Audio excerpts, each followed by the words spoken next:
My name is Giovanni Larios, working on a 2003 Acura MDX. We are going to clean these spark plugs because the engine is flooded and these spark plugs were filled with fuel, and all of them are actually really shot and really dirty. So we're gonna go ahead and clean them right now using a spark plug cleaner. To clean it, we insert the plug like that. The down position would be for the sand could circulate around, and then we press this button. And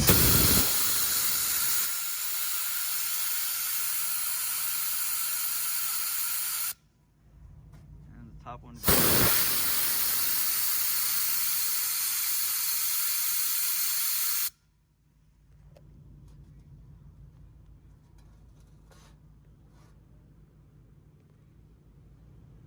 As you can see, it is a little cleaner than the other ones. Especially taken out, and after it went through the cleaner,